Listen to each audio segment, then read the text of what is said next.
Hello, and welcome back to Humanity First. I wanted to give a quick update or summary over the main trends that we've seen play out in AI development over the last 4 or 5 months, and hopefully that will help us close that gap during which I was out and get us up to date on what's exactly been happening. Um, and in short, what has happened in the last 4 months or 5 months is really a continuation of what has been happening for a very long time, which is that models continue to improve. Um, they continue to get larger and more efficient and are increasing in agenticness and in capabilities. And we'll talk specifically about the AI race and the different companies that are involved and what has happened with them, with those main players over the last few months. But in my opinion, I think that the biggest change that has happened is there has been a sort of face change when it comes to cybersecurity. And I think a lot of people have experienced this, have felt this, and it really is, in some ways, the defining feature of this latest stage of improvement. So if you imagine that roughly, I think we had hit some sort of inflection point as well in late 2025 when models obtained a level of capability where they really did start to um, autonomously manage software engineering projects. That's the period where I feel like I, as a software engineer and other software engineers around me, have started experiencing that the models really could be relied on to um, work on large, sophisticated repos and to do so well with minimal oversight.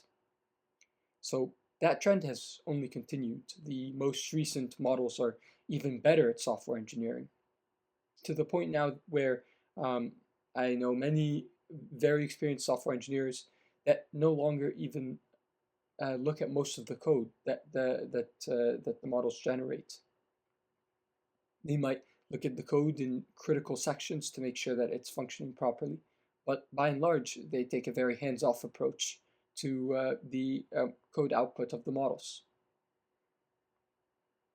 So that has continued, but what is new is this cybersecurity element, where um, starting already in February, March, we started hearing a little bit about this, but it wasn't until the release of um, when we started to hear about it in the news with Mythos, when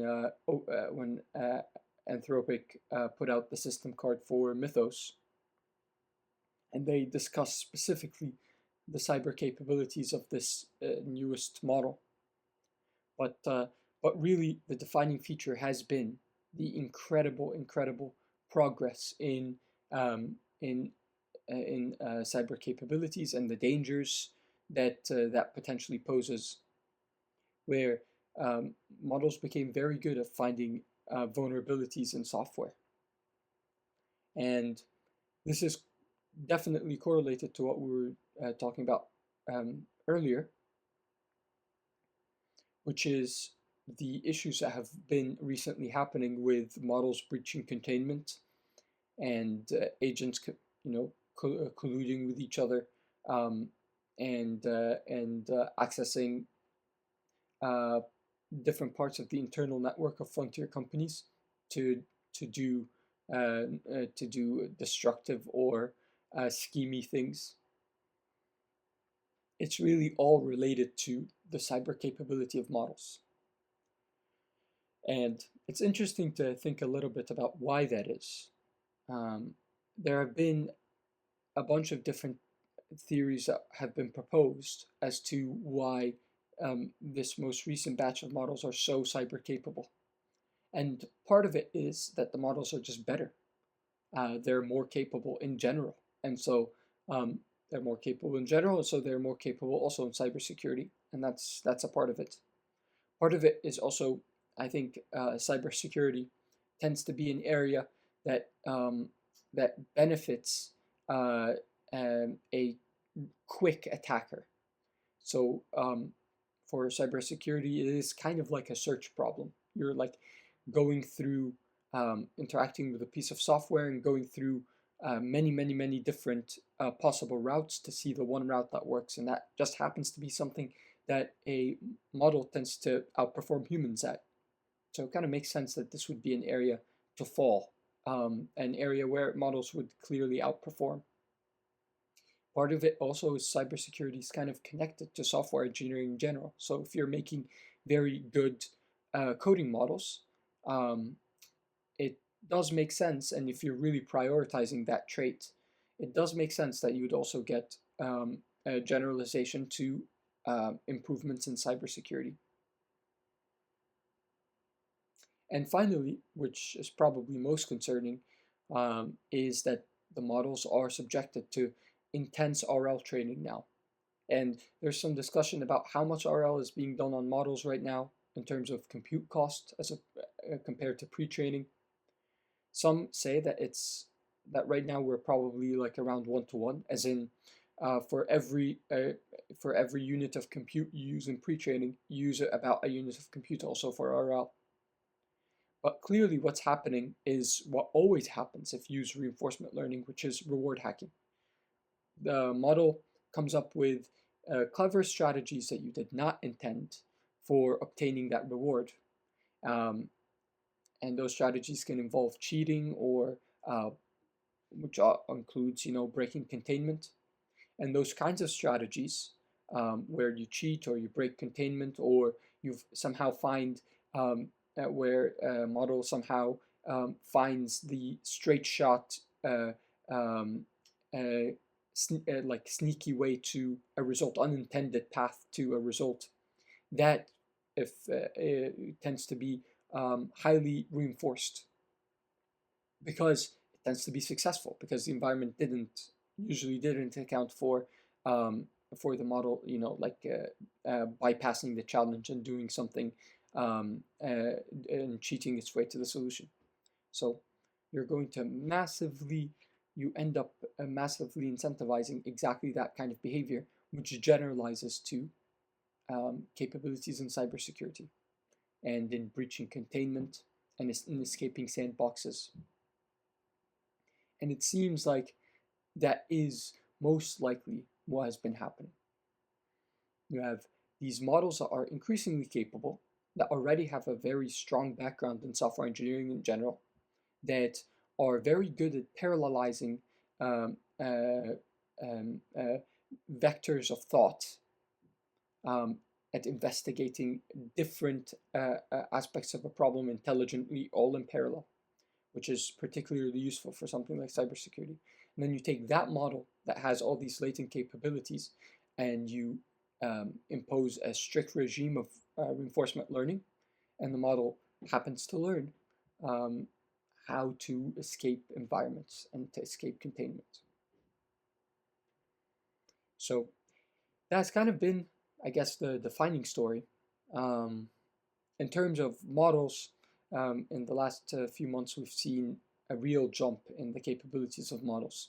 Of course, we had Mythos, which was first teased, and Anthropic was discussing Mythos and the capabilities of the model, and they assessed that it was too dangerous to release to the public, so they kept it for internal use. And they shared it with a select group of companies to try to fix all the vulnerabilities that Mythos was able to uncover in kind of like the core software of the internet before this model was actually like released to the public.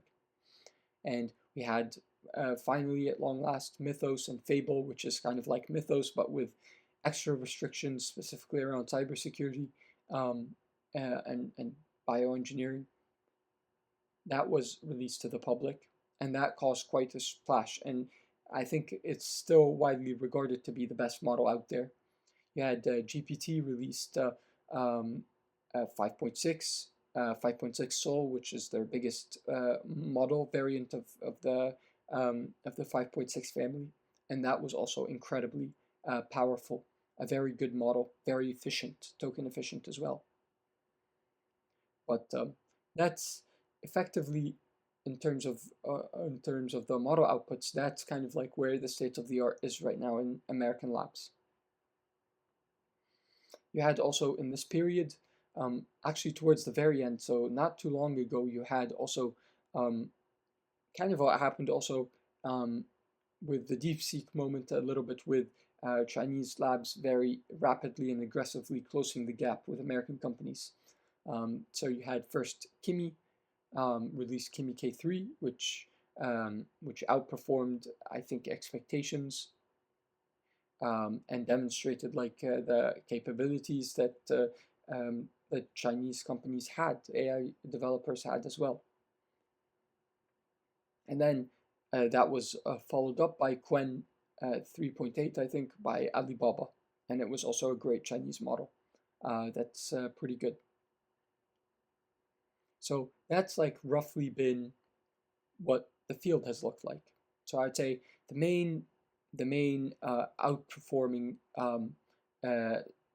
area where these models have really tended to improve is cybersecurity. And this is kind of like the history of the models and of the models that have kind of like attained that ascendancy during this period of time. And really what this signals attached to these models is the race that's been going on between the different players in the field. So if you remember, there was sort of like a handful of really big players on the American side. You had XAI, which had Grok. You had Anthropic, which had the Claude models. You have OpenAI with ChatGPT. And then you had Google with Gemini, and those were really kind of like the four big players. There were a bunch of other companies that kind of like dabbled a little bit. So like you have Meta that's also very aggressively pursuing AI development, though they are kind of behind right now. But really, those are kind of the main companies that were in this horse race at the beginning a few months ago. And I think there have actually been some changes in the rankings of the companies. And I think the general consensus now is Anthropic is definitely ahead. In fact, Anthropic, they produced Mythos, with Mythos Preview, which is by word of mouth, we're told that it's probably around the 10 trillion parameter model, the first class of this type of model, that they already had this for internal use in February of 2026, so a long time ago. They had this model. They're the first to hit that milestone. And so they're kind of like effectively, I would expect they're kind of in charge. They're in the lead, followed closely by OpenAI. So OpenAI is kind of developing. They're pretty much developed their own also 10 trillion parameter model. That's their GPT-6, but it has still not been released. So their kind of version of Fable or Mythos has not been released. But OpenAI's advantage is when you look at a GPT 5.6, this is really part of their GPT-5 family of models. But the GPT 5.6 is a very, very good model, which points to the idea that OpenAI has really mastered post-training. So they can really squeeze all the juice out of the models that they make in a way that probably not even Anthropic can match. So Anthropic definitely, they seem to have mastered pre-training, and they're able to train a stable and effective and powerful 10 trillion parameter model. Whereas, and they're also very strong on agentic usage. This is an area where they tend to stand out. Whereas OpenAI has really mastered post-training, and they're able to start with a good base model and make it really excellent. But the big change over the last few months has been really Google. Google has kind of lost. They've kind of they looked very strong, I think, at the end of 2025. They were a massive company. They already had a lot of revenue, a lot of liquidity. They were manufacturing their own chips. They had a massive amount of compute, and they had expended a lot of time and energy to catch up to the frontier, to compete with OpenAI and Anthropic, and they had largely succeeded in doing that. And they looked like they're in a very strong position, to the point that many people were expecting that Google might run away with the race. But um, that has not materialized at all. Google was expected to put out um, Gemini 3.5 Pro, which was going to be kind of their flagship model, but that model has been kind of a disaster. That particular development cycle has been very bad. From what we're hearing on the outside, it seems like Google has really kind of lost their way and have really fumbled when it comes specifically to post trading. It seems like that unlike OpenAI and Anthropic that have really mastered post trading, Google is still relatively they're still relatively amateurish at post trading, and so that has really affected their most recent release. And now we've kind of missed this release cycle, and we're still waiting on this model to be released by Google. So that's pretty much the state of the race on OpenAI's on the US side. In China, we've continued to see the Chinese companies keeping pace with their American competitors, innovating on their own, and also what's been talked about a lot, and people disagree about how much this you can actually attribute like the capabilities of Chinese models to this, but you've also had distillation happening. And we'll have a future video in the future where we'll talk specifically about distillation and distillation attacks. But roughly this is, but for now, suffice to say that the Chinese companies have kept a pace, always lagging their American competitors, but not by much. And of course, the big fact about the Chinese companies is that they are open source or open weights. They do release the weights so that in theory anyone can run them. Though the most recent releases have been, like 3 trillion parameters, 2.8 trillion parameters, or whatever for the model size, which is huge and impossible to run except on like millions of dollars of GPUs. But you can serve them from anywhere. So anyways, that is the state of the AI race right now. That's what's happening.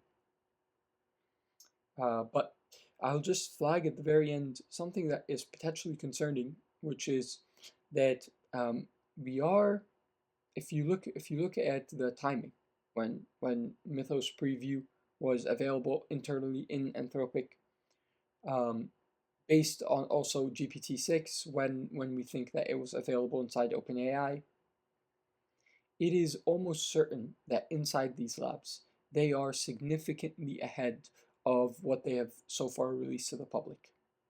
Like, it is almost certain that that Anthropic is at least 1, possibly 2 generations ahead of that they have internally models that are 1 to 2 generations ahead of the models that they've so far released to the public.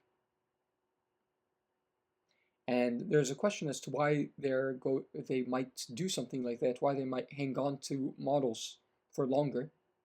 We'll discuss this a lot more in the future, but essentially it has to do with the fact that if you release a model that's very powerful, the upsides, especially if you're already ahead, the upsides are actually not that high, and there are very significant downsides. If you release the model, then you impose some degree of risk or liability as a model provider, because now you have this model.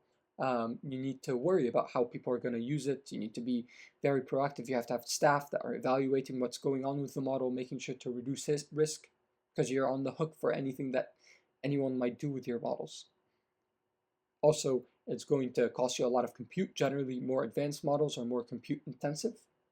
So a lot of these companies are already staffed, um,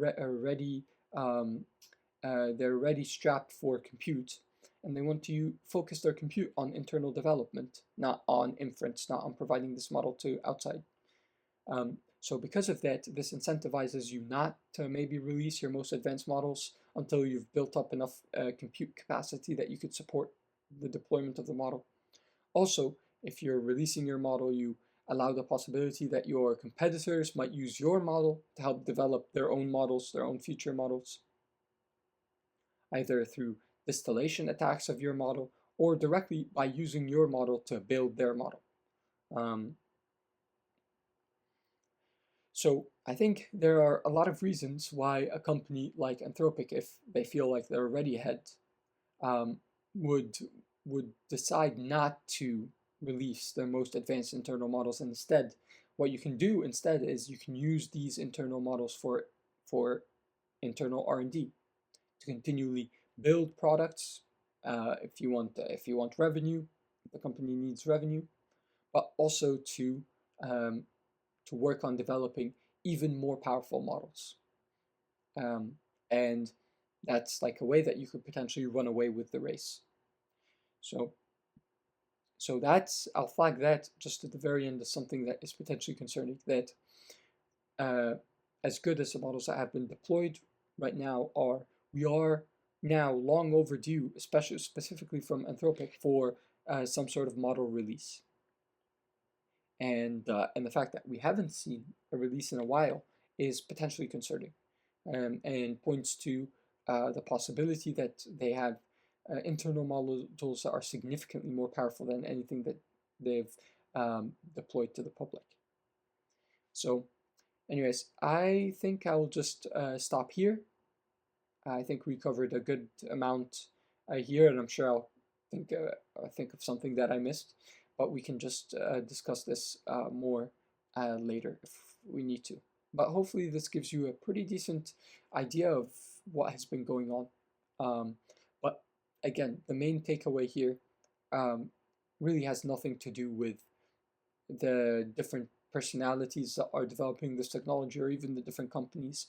Of course, the particulars of how exactly the race is playing out do matter, especially as we get closer to more and more dangerous times, because the people that are guiding the development of this technology will have an outsized say in what happens in the future.